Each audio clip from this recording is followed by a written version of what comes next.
आइए इसमें सीखते हैं विभाजन के नियम। आसान भाषा में विभाजन का नियम सीखेंगे। देखिए, 2 का विभाजन का नियम। तो 2 का विभाजकता नियम क्या कहता है? यदि किसी संख्या के इकाई का अंक 0 हो या सम हो तो वह संख्या 2 से विभाजित हो जाएगी। यदि किसी संख्या कोई संख्या दी हुई है, मान लो ये संख्या दी हुई है आपको, इसमें इकाई का अंक 0 है तो ये 2 से विभाज्य है। यदि सम है तो भी ये 2 से विभाज्य है। तो यहाँ भी 8 सम है तो ये भी 2 से विभाज्य है।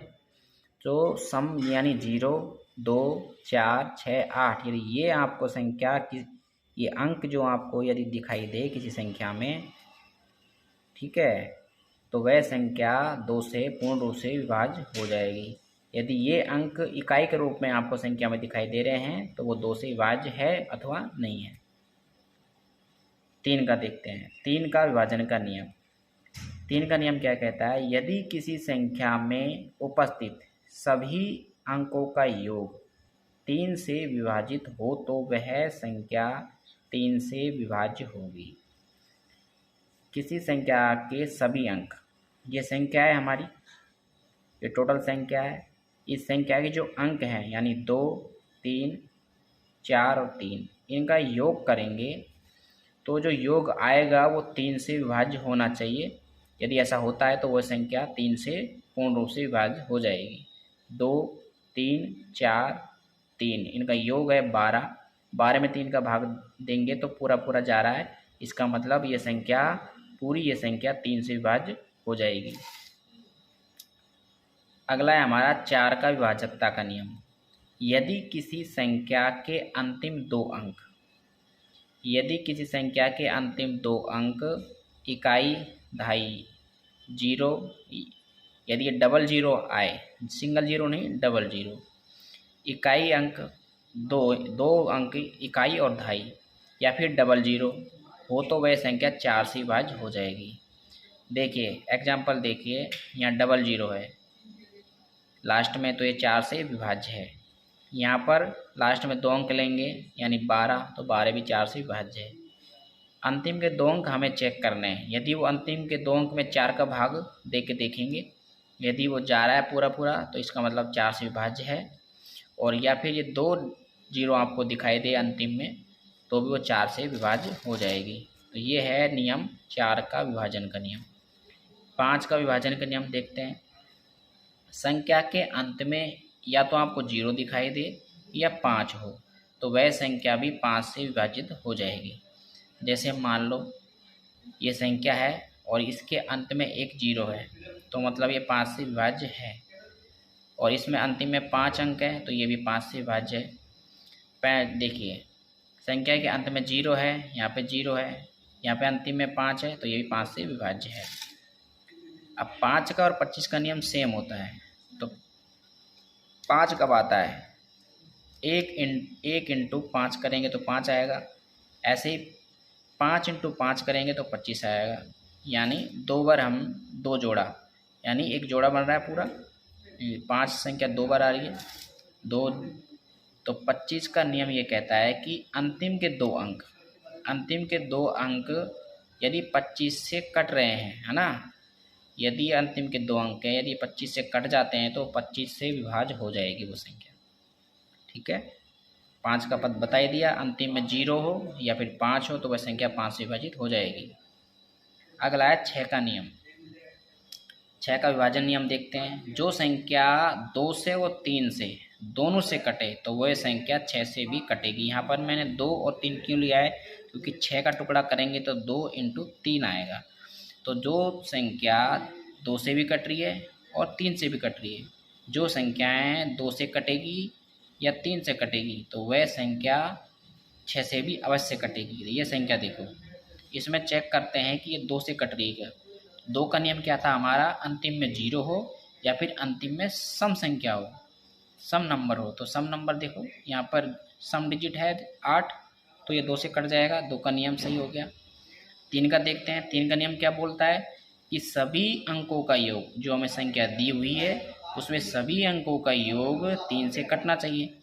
तो 9, 4, 3, 6, 8 इसका योग करेंगे तो 30 आएगा। 30 3 से कट रहा है, इसका मतलब ये संख्या 6 से कट जाएगी। ये हो गया 6 का नियम। अगला है 7 का विभाजन का नियम।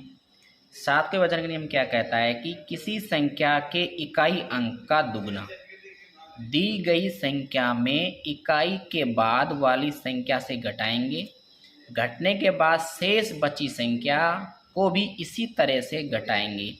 यह क्रम जारी रखें जब तक कि 0 और 7 ना बच जाए। ठीक है, तो मान लो ये संख्या है, कोई संख्या ले लेते हैं यहाँ पे। ये संख्या है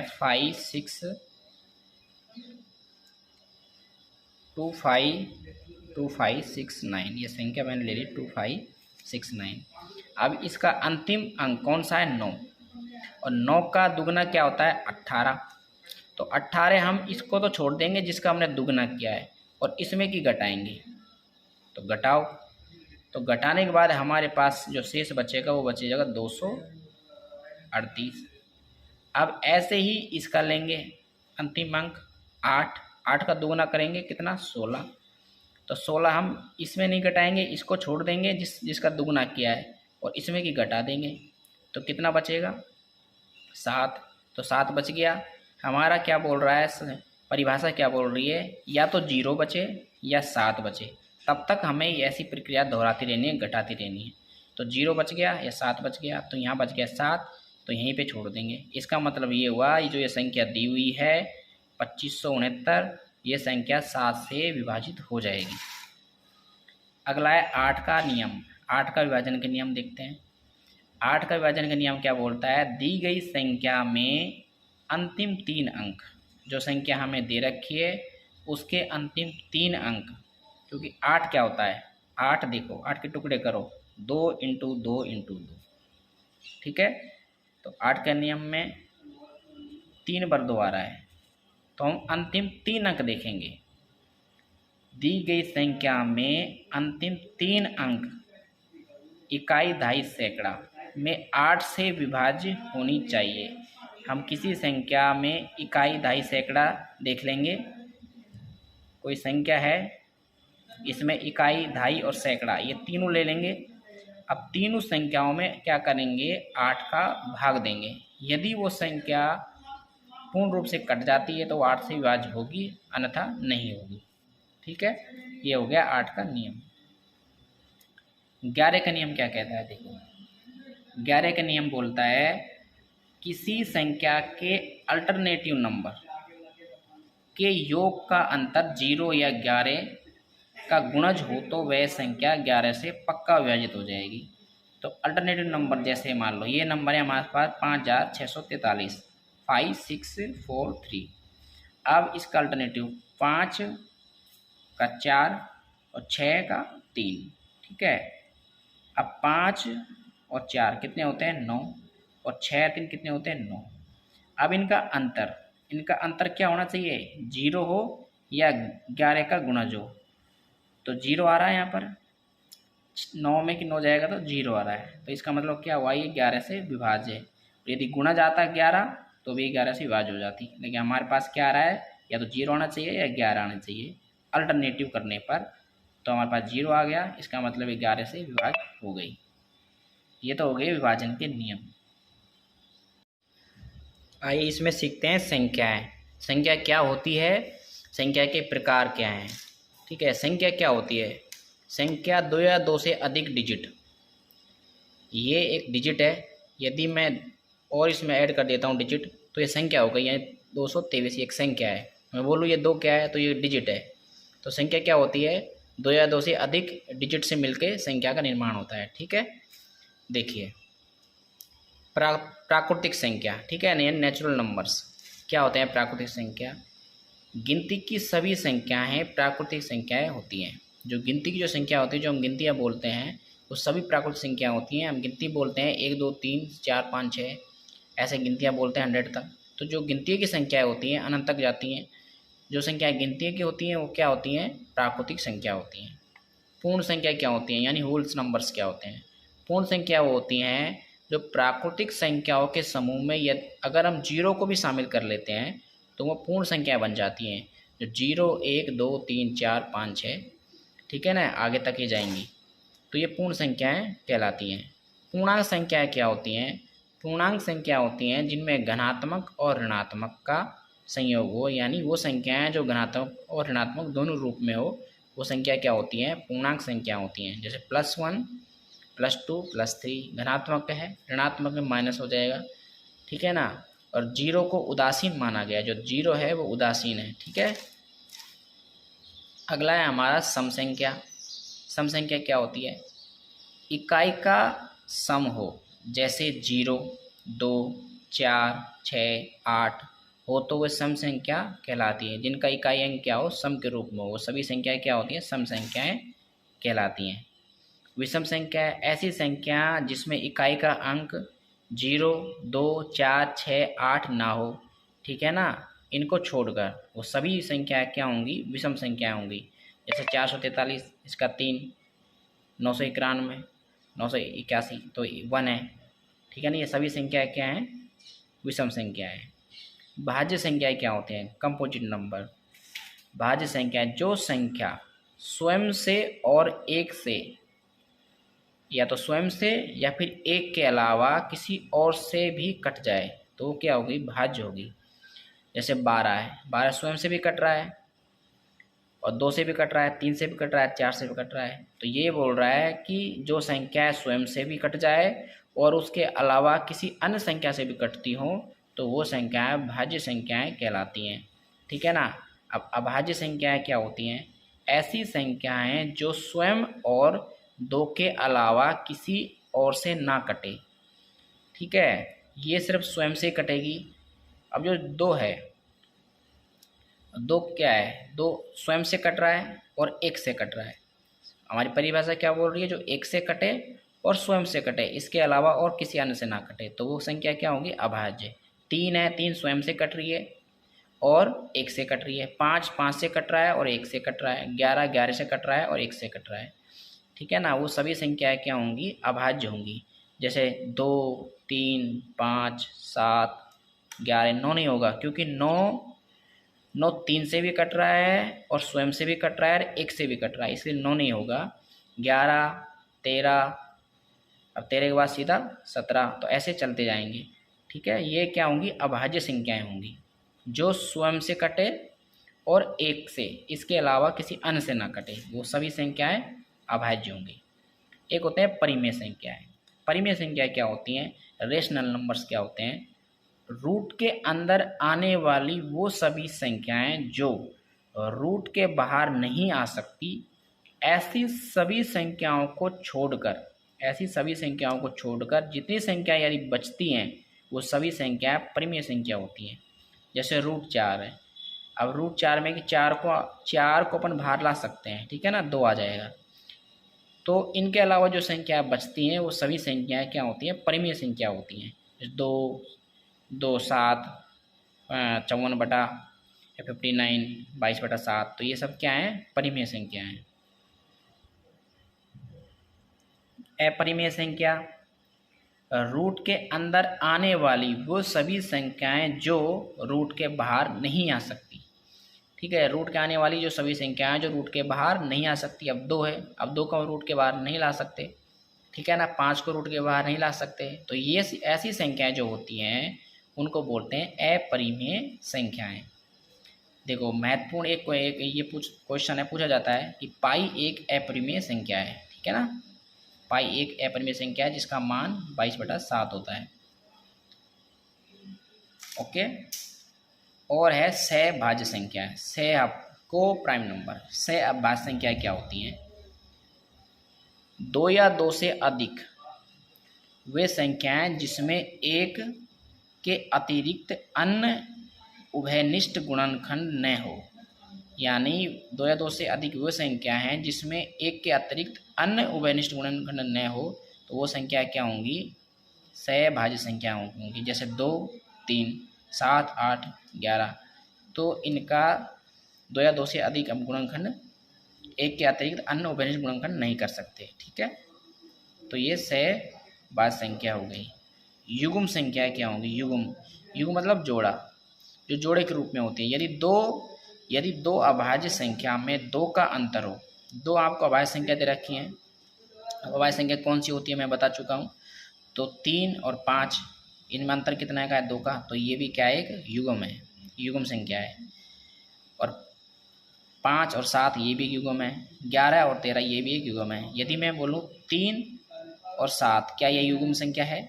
नहीं है, क्योंकि ये संख्या तो अभाज्य संख्या है 3 और 7, लेकिन इनमें जो अंतर है वो 2 का नहीं है। ठीक है, इसलिए ये युग्म संख्या नहीं होगी। युग्म मतलब जोड़े के रूप में हो और उनका अंतर क्या हो, 2 का हो। अभाज्य संख्या हो, जोड़े के रूप में हो और अंतर 2 का हो। अंतर कितने का हो, 2 का हो, तो वह संख्या क्या होंगी, युग्म संख्या होंगी। अगला टॉपिक है भिन्न का, यानी फ्रैक्शन क्या है, भिन्न क्या है। ठीक है, फ्रैक्शन भिन्न क्या है। देखिए, किसी वस्तु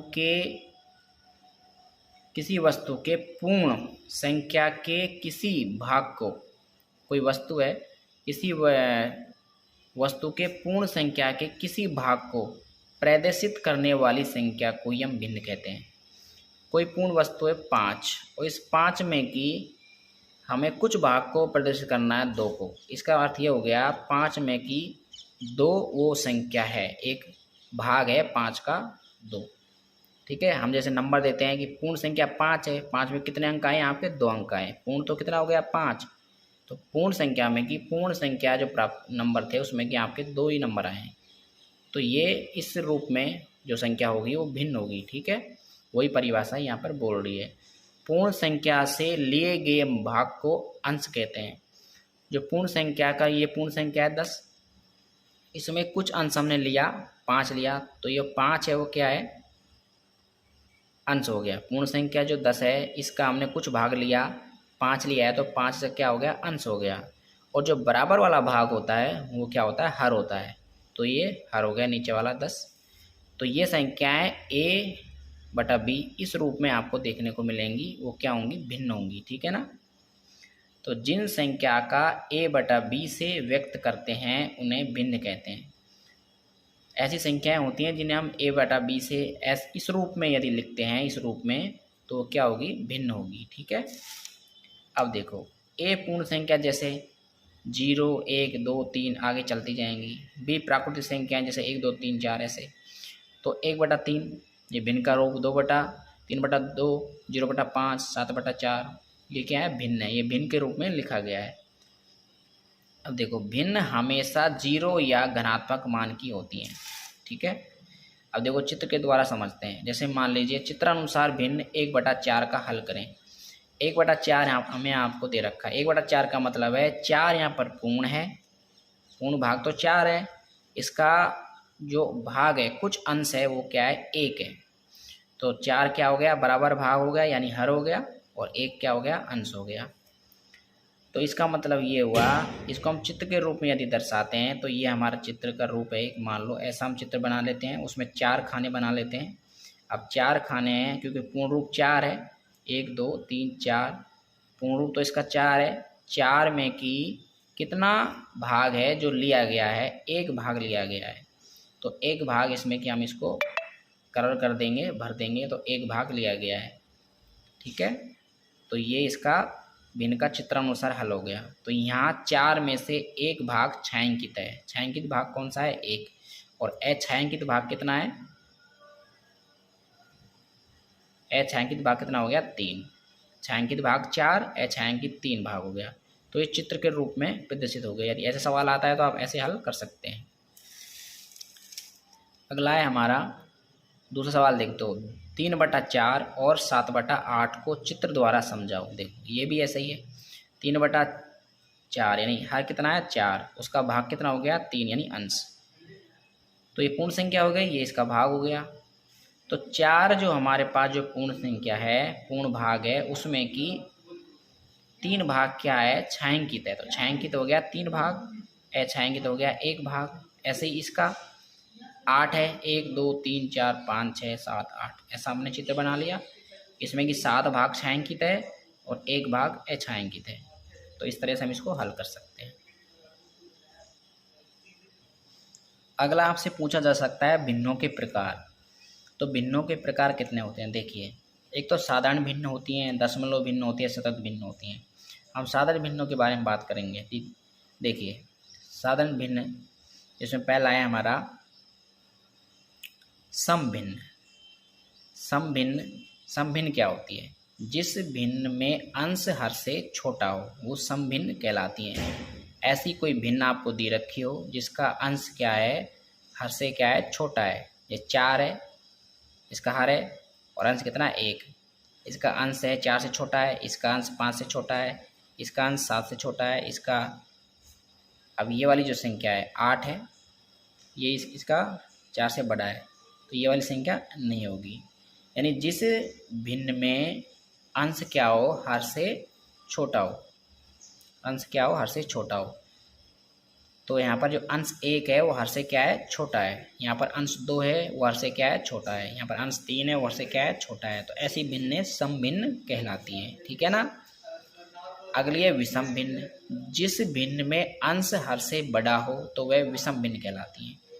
जिसका अंश बड़ा होगा, 5 बड़ा है 4 से, ठीक है ना, इसका अंश बड़ा है हर से, इसका भी अंश बड़ा है हर से, और इसका भी अंश बड़ा है हर से। तो ऐसी भिन्नें क्या होंगी, विषम भिन्न कहलाती हैं, ठीक है ना। अगला है हमारा मिश्रित भिन्न। मिश्रित भिन्न क्या होती हैं? मिश्रित भिन्न हमेशा अनुचित भिन्न होगा। मिश्रित भिन्न हमेशा ही अनुचित भिन्न होगा। अनुचित का मतलब विषम होगा। पूर्णांक संख्या और सम भिन्न को मिलाकर लिखी जाती है। एक तो पूर्ण संख्या होगी और एक भिन्न के रूप में होगी। जैसे पूर्ण संख्या 1 और भिन्न का रूप मान लो 1/4, तो पूर्ण तो ये तो पूर्ण संख्या हो गई 1, और ये 1/4 भिन्न का रूप हो गया। जो संख्या पूर्ण एवं भिन्न के रूप में लिखी जाती है उसी को ही हम मिश्रित भिन्न बोलते हैं। यहाँ पर देखो 1 सही 1/4, तो एक तो क्या पूर्ण संख्या है और यहाँ पर 1/4 है भिन्न के रूप में है। तो ऐसी आपको यदि दिखाई दे इस तरह का, तो वो क्या होगी, मिश्रित भिन्न होगी, ठीक है ना। अब जैसे 5/4 एक मिश्रित भिन्न है, इसको हम तोड़ेंगे तो 1 सही 1/4 आएगा। इसको हल करेंगे तो ये क्या है, एक मिश्रित भिन्न का रूप हो गया।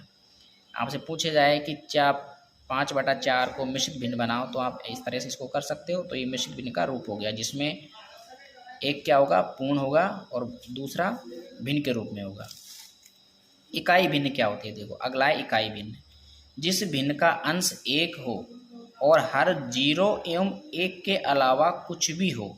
याद रखो, जिसका अंश तो हमेशा 1 होगा, लेकिन जो हर होगा वो 0 और 1 के अलावा कुछ भी हो सकता है, ठीक है ना। कोई भी संख्या हो वो इकाई भिन्न होगी। अंश तो 1 है और हर क्या है, 2 है। यानी 0 और 1 के अलावा कुछ भी हो सकता है हर, वो सभी क्या होंगी, इकाई भिन्न होंगी। 1/2, 1/3, 1/4, 1/17, 1/18, 1/190, 1/13, ये सभी क्या है, इकाई भिन्न है। जिसकी इकाई का मतलब जो इकाई यानी 1, अंश 1 होगा और 1 और 0 के अलावा हर होगा, वो सभी क्या होंगी, इकाई भिन्न होंगी। व्यतक्रम भिन्न। व्यतक्रम का मतलब क्या होता है, उल्टा। जैसे मान लो ये संख्या, आपको ये संख्या दे रखी है 2/3, ये एक भिन्न है, इस भिन्न को व्यतक्रम भिन्न में बदलिए तो व्यतक्रम क्या होगा, 3/2 हो जाएगा। तो ये इसका क्या हो गया, व्यतक्रम हो गया, उल्टा हो गया, ठीक है। 2/3 का क्या हो गया, 3/2। 5/6 का क्या हो गया, 6/5। तो ऐसी संख्याएं क्या होंगी, व्यतक्रम भिन्न होंगी, ठीक है। जैसे 2/3, फिर उसके नीचे 5/6, इनको हम ऊपर लेके जाएंगे तो इस तरह का बनेगा, ठीक है। तो व्यतक्रम यानी उल्टा कर देना उन भिन्नों को, ठीक है। तो ऐसी भिन्नें क्या होंगी, व्यतक्रम भिन्न कहलाती हैं, ठीक है। जब 2 भिन्नों में एक का अंश दूसरी का हर हो जाता है। परिभाषा क्या है इसकी, जब 2 भिन्न आपको दे रखी हो, आपको ये भिन्न दे रखी हैं, ये 2 भिन्न, एक भिन्न ये रही और एक भिन्न ये रही। इसमें क्या है, जब एक का तो अंश और दूसरी का हर हो जाता है तथा एक का हर दूसरी का अंश हो जाता है, तो वो क्या हो जाएंगी, व्यतक्रम भिन्न हो जाएगी। अब इसका 2/3, इसका अंश यहाँ हर हो गया और इसका हर यहाँ अंश हो गया, तो ये क्या हो गई, व्यतक्रम भिन्न हो गई।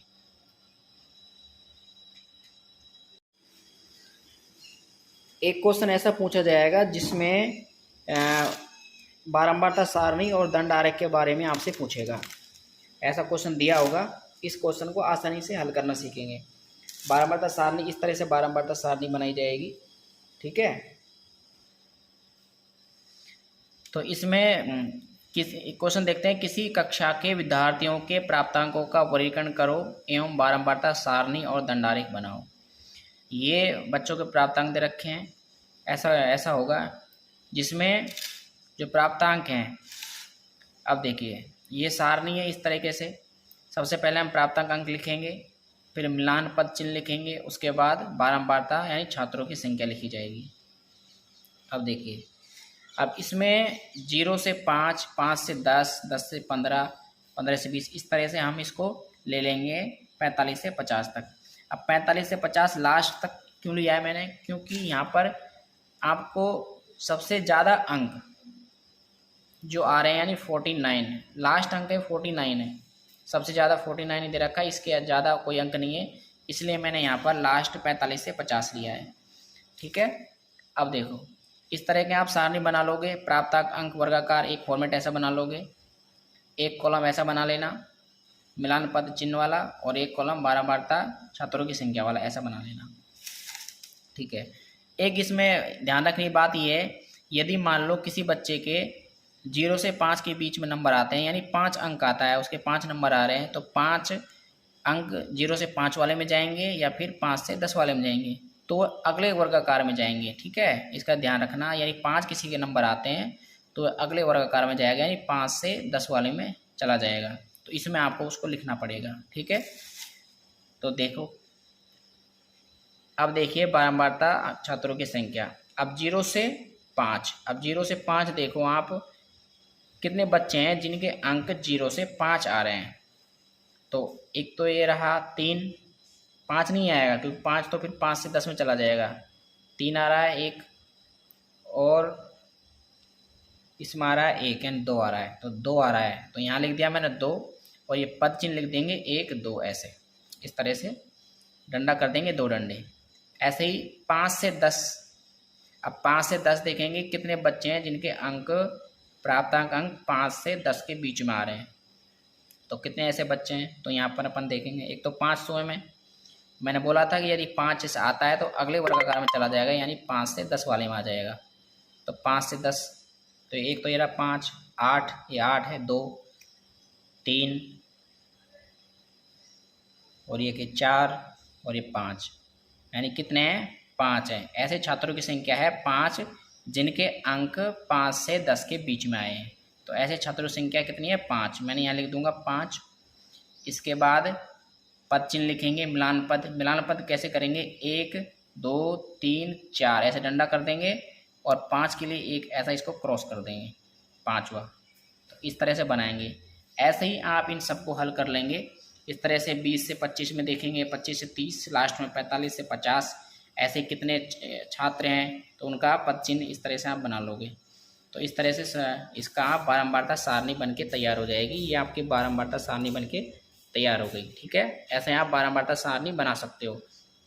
अगला है हमारा दंडारेख। दंडारेख कैसा बनेगा वो देखते हैं। तो इस तरह से आपका दंडारेख बनाया जाएगा, जो अंक आपके आए हैं यानी 0 से 5, जो 0 से जो 5 वाले जो स्टूडेंट हैं, जो 0 से 5 जो जिनके अंक आ रहे थे वो कितने छात्र थे, तो 3 थे, तो मैं इसको यहाँ से 3 तक लेके जाऊँगा और इस तरह से इसको डॉट डॉट करके मिलान कर दूँगा। ऐसे ही 10 से 5 के बीच में कितने स्टूडेंट थे, यानी 5 स्टूडेंट थे, तो 5 पे लेके जाऊँगा और इस तरह से इसको डॉट डॉट को 5 से मिलान कर दूँगा। ऐसे हम सारणी बनाएंगे, इस तरह से ऐसे बनाएंगे। और 10 से 15 के कितने ऐसे बच्चे हैं जो 10 से 15 के बीच में जिनके अंक आए हैं, तो ऐसे 3 बच्चे हैं, तो मैं 3 तक जाऊंगा और इस तरह से 3 पे इसको मिलान कर दूंगा। ऐसे ही 15 से 20 में कितने ऐसे बच्चे हैं जिनके नंबर आए हैं, तो ऐसे 4 बच्चे हैं, तो 4 पे जाऊंगा और इस तरह से मिलान कर दूंगा। ठीक है, ये मैं जो बारंबारता सारणी बनाई थी उसमें कि इस तरह से हम बना सकते हैं। ये हो जाएगा आपका दंडारेख। अगला टॉपिक है नेक्स्ट हमारा गुणनखंड का। किसी वस्तु को अन्य वस्तुओं के गुणनफल के रूप में तोड़ने की क्रिया को गुणनखंड कहते हैं।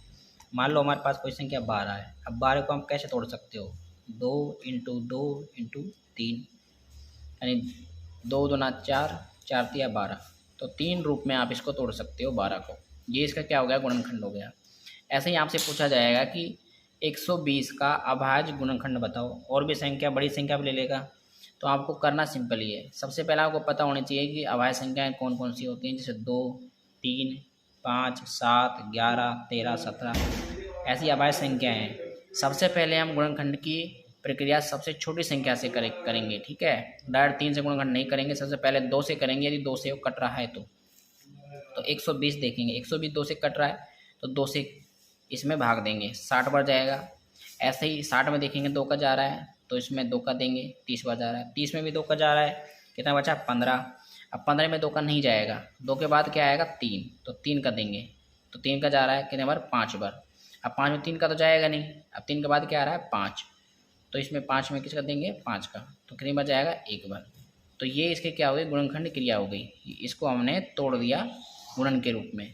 अब देखो 120 के कौन कौन से गुणनखंड हुए हैं, किन किन संख्याओं से हुए हैं, 2 से, 1 2 तीसरा और 3 और 5, यानी 1 2 3 4 5। तो इसके 5 टुकड़े किए हैं हमने, ठीक है ना। तो ये हो गया हमारा गुणनखंड। इस तरह से अपन इसको कर सकते हैं।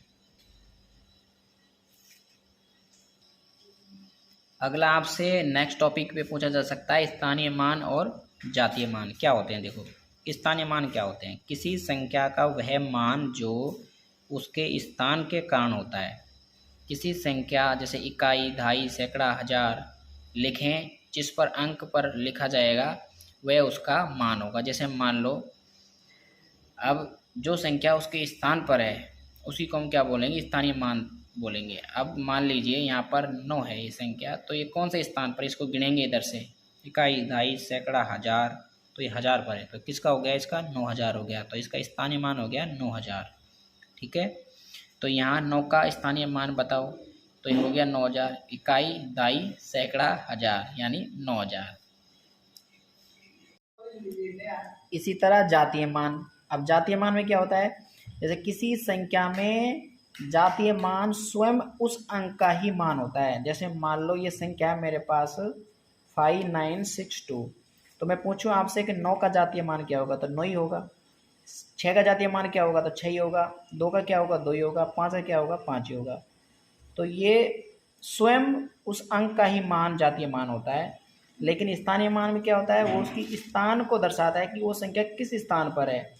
इकाई, दहाई, सैकड़ा, हजार, 10,000, तो किस कौन से वाले स्थान पर है, तो वो उसका स्थानीय मान होता है। जैसे हमने यहाँ पर 9 का पूछा था, तो 7 ये संख्या थी हमारे पास 7, ये संख्या थी मान लो 79521, तो इसमें 9 का स्थानीय मान क्या होगा, तो इधर से इकाई, दहाई, सैकड़ा, हजार, तो इसका स्थानीय मान हो गया 9000। तो इस तरह से स्थानीय मान होता है और जातीय मान इस तरह से। तो ये आपसे पूछा जाए तो आप इस तरह से हल कर सकते हो। आपसे इस तरह से एक क्वेश्चन पूछा जा सकता है, ऐसा क्वेश्चन आएगा जैसे अनिल अपनी आय का 3/7 भाग बचाता है। यदि उसकी आय 9,870 रुपये हो तो अनिल मासिक बचत क्या करेगा, यानी उसकी मासिक बचत क्या होगी, ये उससे पूछा जाएगा।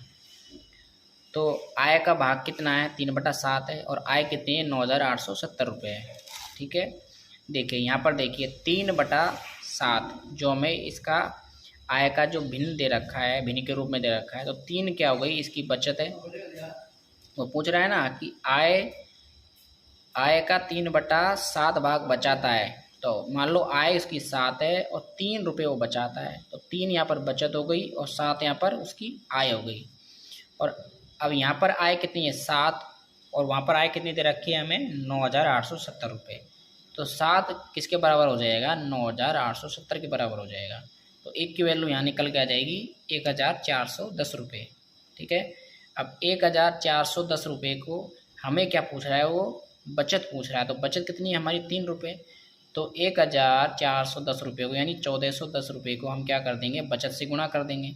और बचत हमारे पास कितनी है 3, क्योंकि 3 है बचत, तो 14 से 10 को या 3 से गुणा करेंगे तो 4,230 रुपये हमारे पास क्या आ जाएगी, बचत आ जाएगी, ठीक है। इस तरह से इसको हल कर सकते हैं। अगला क्वेश्चन है, अगला क्वेश्चन ऐसे पूछ सकता है वो भिन्नों के बारे में कि 2/9, 5/12, 7/18 इन भिन्नों को आरोही क्रम में या अवरोही क्रम में लिखो, ऐसा पूछ सकता है। आरोही क्रम क्या होता है, छोटे से बड़ा की ओर। जब हम छोटे से बड़े की ओर जाते हैं यानी बढ़ते हुए क्रम में, तो क्या हो गया आरोही। अवरोही क्या हो गया, बड़े से छोटे की तरफ। ठीक है, सबसे बड़ा फिर उससे छोटा फिर उससे छोटा फिर उससे छोटा, यानी बड़े से छोटे की तरफ जाएंगे तो क्या हो गया अवरोही। ठीक है, अब आरोही क्रम में पूछा है, इसका आरोही क्रम में करना है हमें। तो एक तरीका तो ये होता है कि आप 9, 12, 18 का एलसीएम ले लो। यानी एलसीएम का मतलब होता है कि ऐसी संख्या, सबसे छोटी ऐसी संख्या जो जिसमें 18 का, 12 का, 9 का भाग चला जाए, तो वो क्या होगी, इसकी एलसीएम हो जाएगी इन तीनों की। तो ऐसी 36 एक संख्या है जिसमें 18 का भाग जा रहा है, 12 का भी जा रहा है, 9 का भी जा रहा है। अब इनको अपन हल करेंगे, काटेंगे, यानी 8, 8 का भाग इस तरह से इसको हल करेंगे। तो यहाँ से 9 का भाग देंगे, 9 चौक 36, 4 बार 4 से गुणा करेंगे, 2 का कितना आ जाएगा 8, ऐसे 12 का कितनी बार जाएगा 3 बार, 3 से गुणा करेंगे 5 को कितना आ जाएगा 15, ऐसे 18 का 2 बार जाएगा, गुणा करेंगे फिर 2 से 7 को कितना आ जाएगा 14। तो एलसीएम इस तरह से क्या आ गया, 2/9, 7/18, 5/12। तो इसका क्रम हो गया, सबसे छोटा ये, तो उससे फिर उससे इस तरह से कर सकते हैं। दूसरा हमारा तरीका है भाग वाला, जैसे 5/12 ये भिन्न के रूप में। तो इसमें 5 में 12 का भाग दे के देखते हैं, तो यहाँ एक जीरो उतार लो, इसको 50 कर लो। अब 50 में 12 का भाग देंगे 0.4 बनाया। ऐसे ही इसको 20 कर लो तो क्या आ जाएगा 0.22 आ जाएगा। अब इसको अब जमा लो, आरोही क्रम का पूछा है तो इसको कर लो सबसे। अब इसमें सबसे बड़ा कौन सा हो जाएगा, अब ये हो जाएगा 0.41। 0.41 किसका है, 5/12 का, तो 5/12 पहला आ जाएगा, फिर उसके बाद 7/18 आ जाएगा, फिर 2/9 आ जाएगा। तो ऐसे इसको हल कर सकते हो, अवरोही और आरोही क्रम में इस तरह से जमा सकते हो। ये याद रखना, आरोही होता है छोटे से बड़े की ओर और अवरोही होता है बड़े से छोटे की ओर। इस तरह के एग्जाम में क्वेश्चन पूछे जाएंगे आपसे। ऐसा भी क्वेश्चन आ सकता है, आया हुआ है काफ़ी बार ऐसा क्वेश्चन। तो देखो, अनिल अपनी आय का 3/7 भाग बचाता है। यदि उसकी आय 9,870 रुपये हो तो अनिल मासिक बचत क्या करेगा, ऐसा क्वेश्चन आएगा मान लो। तो आप कैसे करोगे, देखो आय का भाग कितना है उसका, आय 3/7 है, जिसमें कि 7 रुपये मान लो कमाता है और 3 रुपये बचाता है। ठीक है, तो देखो आय का भाग 3/7 और आय कितनी है उसकी 9,870 रुपये, जो हमें प्रश्न में दे रखी है। अब देखो 3/7 में कि मान लो वो 7 रुपये कमा रहा है और 3 रुपये बचा रहा है, तो बचत उसकी 3 रुपये हो गई और आय उसकी 7 रुपये है। तो जो आय है 7 रुपये वो 9,870 के बराबर है, क्योंकि यहाँ पर आय का भाग कितना है 7 और यहाँ पर कितना है 9,870। तो 7 किसके बराबर है, 9,870 के बराबर है। तो एक की वैल्यू हमें निकालनी है, यदि 7 यदि 9,870 के बराबर है तो एक की वैल्यू कितनी होगी, यानी 9,870 में 7 का भाग देंगे तो कितना आ जाएगा 1,410 रुपये। अब 1,410 को बचत से गुणा करेंगे, क्या निकाल रहे हैं हम, क्योंकि बचत पूछ रहा है हमसे। तो बचत से गुणा करेंगे तो बचत हमारे पास कितनी है 3, बचत की जो वैल्यू है वो कितनी है 3 है, बचत का भाग 3 है। तो हमने 3 से गुणा किया, 1410 को 3 से गुणा करेंगे तो हमारे पास आ जाएगा तो 14 को 3 से गुणा करने पर हमारे पास आ जाएगा, 1410 को 3 से गुणा करेंगे तो 4,230 रुपये। 3 से गुणा क्यों किया, क्योंकि बचत कितनी है 3, 3 से हमने गुणा किया, 4,230 रुपये हमारे पास बचत आ गई। तो इस तरह से ऐसे सवालों को आप हल कर सकते हो। अगला क्वेश्चन आता है भिन्न वाला। भिन्न वाला क्वेश्चन आपको ऐसे पूछ सकता है कि 2/9, 5/12, 7/18 इन भिन्नों का आप आरोही क्रम में जमाओ या फिर अवरोही क्रम में जमाओ।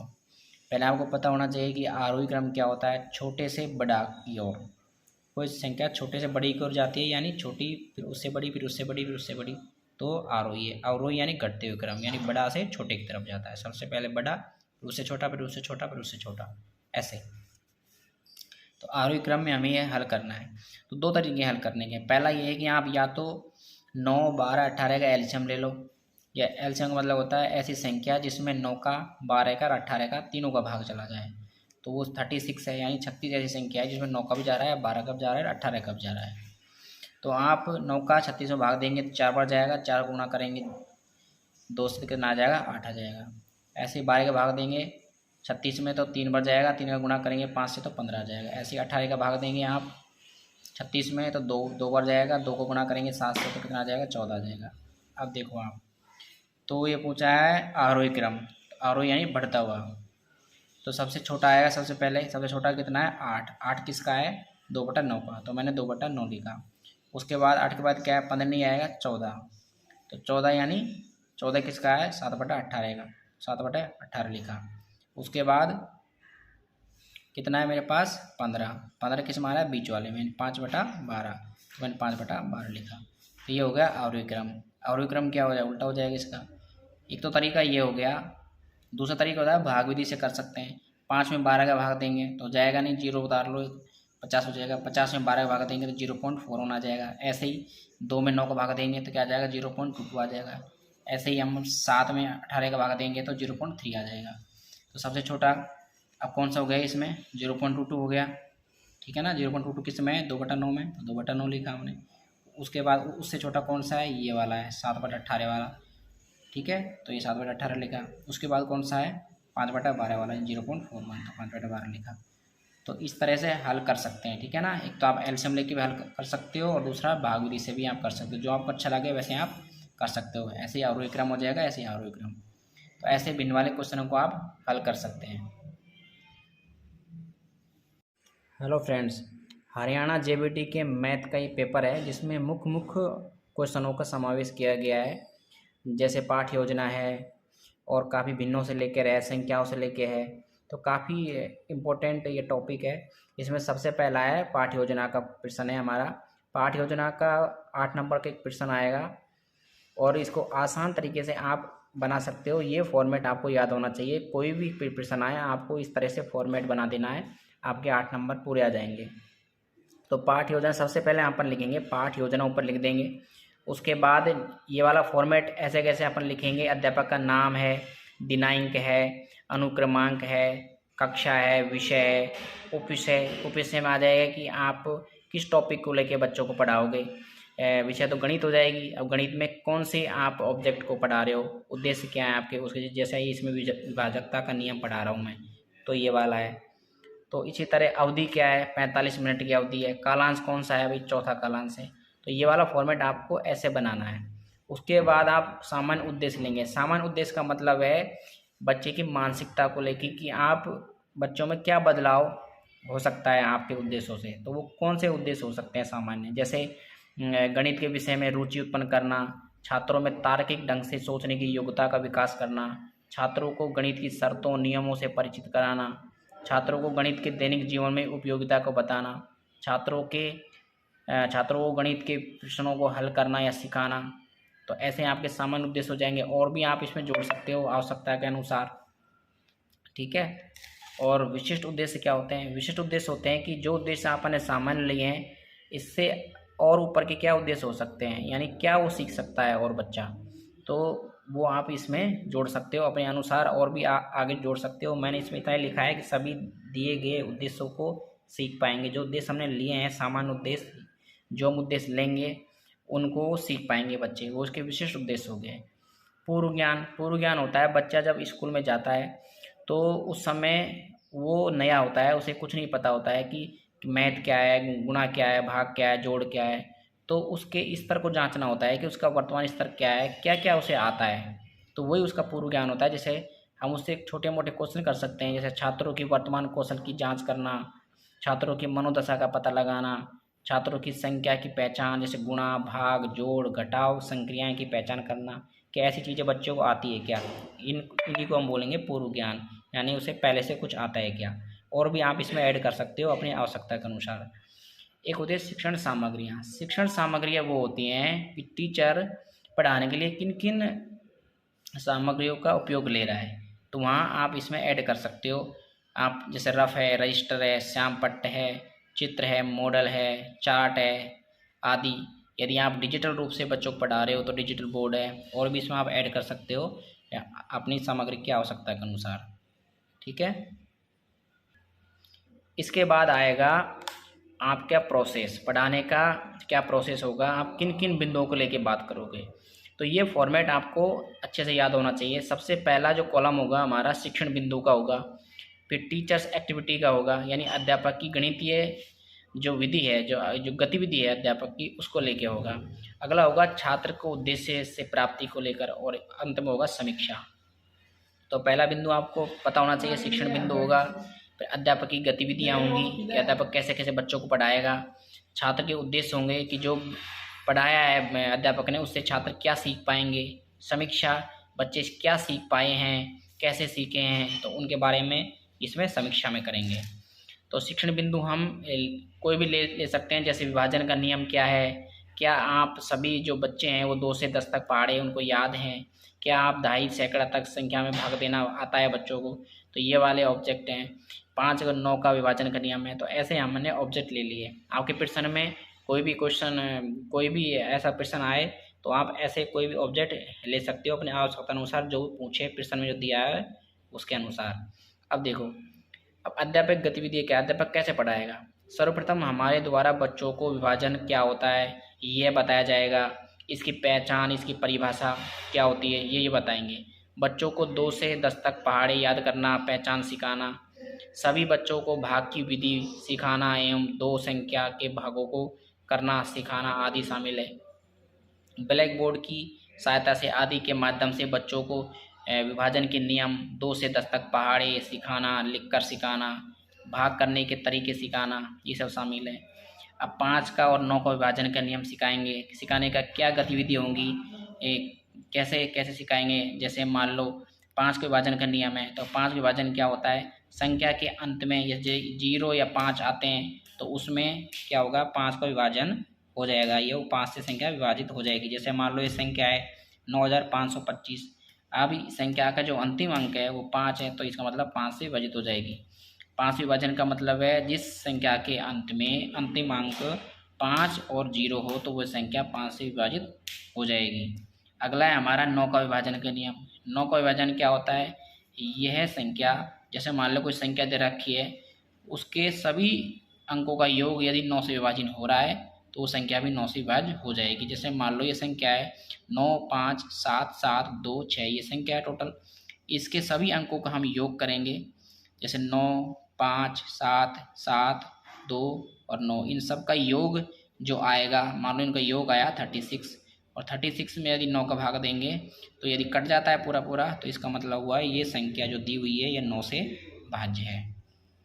तो ये गतिविधि है। इसके बाद है छात्र उद्देश्य। जो हमने गतिविधि, जो हमने ऑब्जेक्ट लिए हैं, शिक्षण बिंदु लिए हैं, वो बच्चे सीख पाए कि नहीं, कैसे सीख पाए हैं, तो वो इसमें आ जाएगा। जैसे सभी बच्चे विभाजन के नियमों को सीख पाएंगे। क्या होगा यदि इन शिक्षणों को लेके सभी बच्चे 2 से और 10 तक के पहाड़े लिखना, बोलना एवं भाग करना सीख पाएंगे। तो ऐसे आप इस तरह से कर सकते हो। 5 का नियम इस तरह से सीख पाएंगे, 9 का नियम ऐसे सीख पाएंगे। तो ऐसे आप बना सकते हो आपका पाठ योजना। समीक्षा क्या होगी, समीक्षा में हम करेंगे, सबसे पहले हमने क्या किया है, हमने सभी बच्चों को विभाजन के नियम, परिभाषा एवं 2 से 10 तक पहाड़े, भाग करना और आदि बच्चे अपने कौशलों के साथ सीख पाए हैं। और 5 का 9 का विभाजन का नियम सभी बच्चे लगभग सीख पाए हैं। लेकिन जो बच्चे समझ नहीं बना पाए हैं उनको हमने योजना अनुसार अगले योजना के शिक्षण बिंदुओं को रखा गया है। ऐसे बच्चे होते हैं जो नहीं सीख पाते हैं तो उनको हमने अगले प्लान में यानी अगली पाठ्य योजना में उनको रखा है, ताकि वो भी समझ जाएं, उनकी भी समझ बन सके, तो सभी बच्चे एक साथ आ सकें। तो ये होता है पढ़ाने का तरीका। तो इस तरह से पाठ्य योजना तैयार की जाती है। तो ये पाठ्य योजना हो गई। आपको इस तरह से बिंदु बनाने, शिक्षण बिंदु, अध्यापक की गतिविधियाँ, छात्र उद्देश्य प्राप्ति, ठीक है, समीक्षा। तो इस तरह से आप बना सकते हो। शिक्षण बिंदुओं में आ जाएंगे जो आप क्या क्या आप बिंदुओं को लेके बच्चों को पढ़ाओगे, और अध्यापक गतिविधि यानी अध्यापक उसको कैसे पढ़ाएगा, गतिविधि क्या होगी अध्यापक की, किस तरह से पढ़ाना होगा उसको, वो इसमें लिखेंगे। छात्र उद्देश्य जो आपने शिक्षण बिंदु लिए हैं तो वो उनसे बच्चे क्या सीख पाएंगे, ठीक है, वो इसमें आ जाएगा। समीक्षा यानी क्या सीख पाए हैं बच्चे और कैसे सीख पाए हैं, वो इसमें समीक्षा में आ जाएगा। जो नहीं सीख पाए हैं उनको आप अगले प्लान में, अगली योजना में रखेंगे, तो ये किस में आ जाएगा, समीक्षा में आ जाएगा। तो इस तरह से पाठ योजना तैयार की जाएगी। परिमेय संख्या ज्ञात करना। देखो, परिमेय संख्या जब हर समान हो, ये 3/2 और 5/2 के मध्य 3 परिमेय संख्या ज्ञात करो। तो यहाँ पर क्या है, इनका हर समान है। तो जब हर समान हो किसी परिमेय संख्या का, उसको कैसे हल करते हैं? कितना पूछ रहा है वो? 3 पूछ रहा है, यानी 3 परिमेय पूछ रहा है। तो 3 में 1 जोड़ देंगे, कितना आ जाएगा? 4। तो इस 4 को हम क्या करेंगे? 3/2 इसमें 4 से गुणा कर देंगे ऊपर नीचे। ऐसे ही इसमें 5/2 इसमें भी ऊपर नीचे 4 से गुणा कर देंगे। कितना आएगा मेरे पास? 4 तिया 12, 4 दूना 8, और इधर आ जाएगा 5 चौका 20 और 4 दूना 8, ये आ गया। अब इनके बीच में मुझे संख्या चाहिए, 3 संख्या। अब इनके बीच में 3 संख्या कौन सी होगी? इनके मध्य में 3 संख्या कौन सी होगी? 12 के बाद क्या आता है? 13, तो 13/8। अगली संख्या कौन सी होगी? 14/8। इसके बाद कौन सी होगी? 15/8। तो ये क्या हो गई? 3 परिमेय संख्या हो गई, 3/2 और 5/2 के मध्य। तो इस तरह से आप हल कर सकते हो। जब हर समान हो तब इस तरह से आपको हल करना होगा, और जब हर असमान हो, हमने अभी किया था जब हर समान हो तब तो हम इस वाले मेथड को करेंगे, इस तरह से सॉल्व करेंगे। और लेकिन जब हर असमान होता है तब कैसे करेंगे? देखिए, यहाँ पर हर असमान है, इसका 3 है, इसका 4 है। तो सबसे पहले हमारा काम क्या होगा? सर्वप्रथम हम क्या करेंगे? हर समान करेंगे, हर समान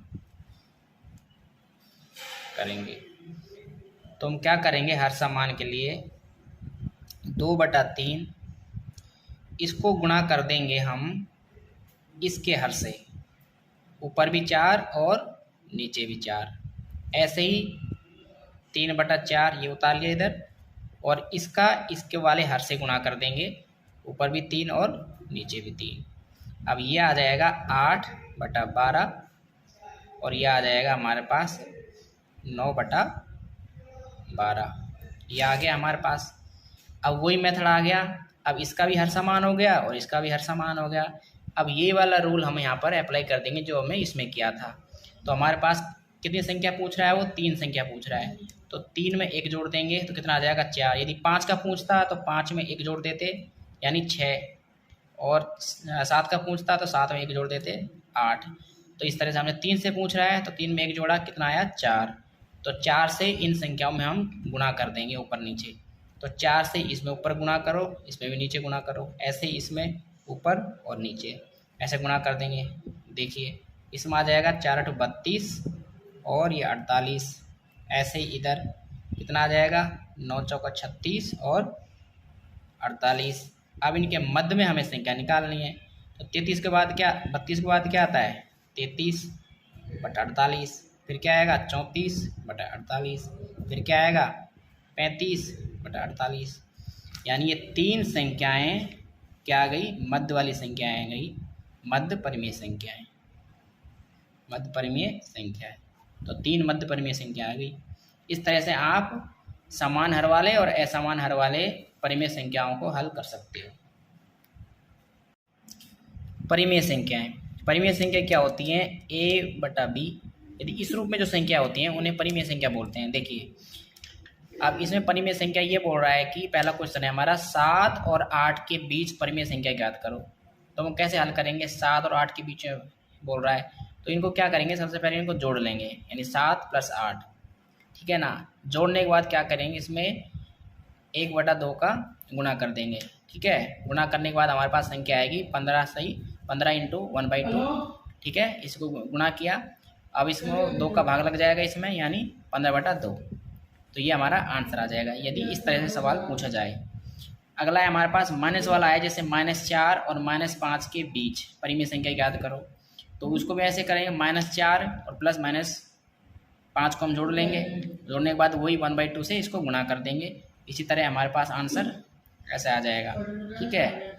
इसी तरह यदि ऐसा पूछा जाए कि 2 और 3 के बीच 5 परिमेय संख्या बताओ, और यहाँ पर 5 पूछ रहा है, 5 परिमेय संख्या है, तो हम क्या करेंगे 5 + 1 कर देंगे, यानी 6 से इनको क्या करेंगे गुणा करेंगे। 5 + 1 करेंगे यानी 6 पूछता तो 6 + 1 कर देंगे, 7 पूछता 7 + 1 कर देते, तो 5 पूछ रहा है तो 5 + 1 यानी 6।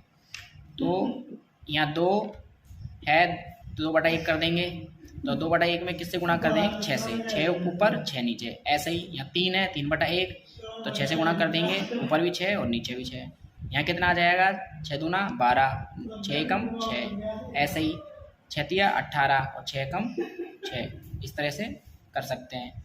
अब इनके बीच में पूछ रहा है हमसे, अब इसे बीच में कौन सा आएगा, 5 संख्या पूछी है, तो 12 के बाद क्या आता है 13, 13/6, फिर 14/6, 15/6, 16/6, 17/6। तो ऐसे ही 13/6, 14/6, 15/6, 16/6, 17/6।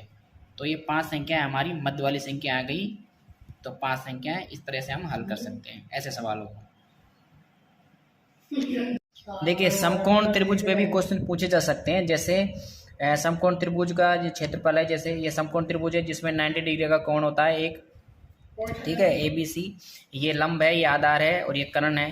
तो क्षेत्रफल क्या होता है 1/2 आधार इंटू ऊंचाई, ठीक है। तो कर्ण क्या हो गया, कर्ण पूछे आधार का स्क्वायर प्लस लंब का स्क्वायर अंडर रूट के अंदर। परिमाप क्या होगा इसका A + B + C, यानी यहाँ से पूरा इसका परिमाप हो गया। ऊंचाई पूछे तो A × B बटे में C का डिवाइड कर देंगे, परिमाप आ जाएगा। पाइथागोरस प्रमेय होती है जिसमें कर्ण = आधार का स्क्वायर प्लस लंब का स्क्वायर रूट के अंदर, ठीक है।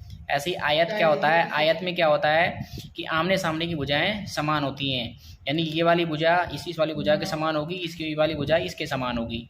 तो आमने सामने की भुजाएं समान होती हैं और जो कोण है प्रत्येक कोण 90 डिग्री का होता है। तो क्षेत्रफल क्या होता है इसका लंबाई इंटू चौड़ाई। तो इसके आधार पर प्रश्न पूछे जा सकते हैं। परिमाप निकालना हो तो इन सबको जोड़ देंगे, यहाँ से ये वाली लंबाई जोड़ देंगे, ये वाली जोड़ देंगे, ये वाली जोड़ देंगे, ये वाली जोड़ देंगे, यानी A + B + C + D सबको जोड़ देंगे। तो यहाँ से परिमाप इस तरह से निकाला जा सकता है। इसी तरह वर्ग का होगा, वर्ग में क्या होता है, वर्ग की चारों भुजाएं बराबर होती हैं और प्रत्येक कोण 90 डिग्री का होता है। तो यहाँ एरिया है, क्षेत्रफल निकालना हो तो A × A यानी A का स्क्वायर, ये इसका क्षेत्रफल हो जाएगा। मान लो एक भुजा यहाँ की एक भुजा मान लो 20 है, तो इसका एरिया क्या हो जाएगा 400 हो जाएगा, 20 का स्क्वायर 400 हो जाएगा। परिमाप निकालना हो तो परिमाप मान लो एक भुजा 20 है, तो सारी भुजा 20-20 हो जाएंगी, तो 20A 20A 20A, तो सारी 20-20 हैं, तो परिमाप क्या है 4A। तो कितना हो जाएगा 20A कितना हो गई 40 और ये फिर 60 और ये 80। तो इस तरह से परिमाप निकल जाएगा, यानी सारी भुजाओं को हम जोड़ देंगे, यानी A + B + C + D, तो इसका परिमाप हो जाएगा। इस तरह से वर्ग से और आयत से ऐसे प्रश्न पूछे जा सकते हैं। एक वृत्त होता है, वृत्त से प्रश्न आएंगे नहीं, लेकिन फिर भी पूछ सकता है। जैसे परिधि के बारे में पूछ लिया, परिधि क्या होती है 2πr होती है, ये परिधि होती है चारों तरफ की जो है, ये वृत्त की ये परिधि है, ये इसका r है यानी रेडियस यहाँ से और यहाँ तक की त्रिज्या। तो त्रिज्या एरिया पूछे तो πr² इसका एरिया होता है, ठीक है ना। व्यास क्या होता है, ये पूरा व्यास है यहाँ से और यहाँ तक ये व्यास है, और व्यास की जो आधी होती है वो त्रिज्या होती है, ठीक है। और त्रिज्या का और पाई का जो पाई होती है 22/7, ठीक है, ये पाई की वैल्यू होती है। तो यहाँ से इस तरह से प्रश्न पूछे जा सकते हैं, आयत से और वर्ग के अंदर से प्रश्न आएंगे। धन्यवाद।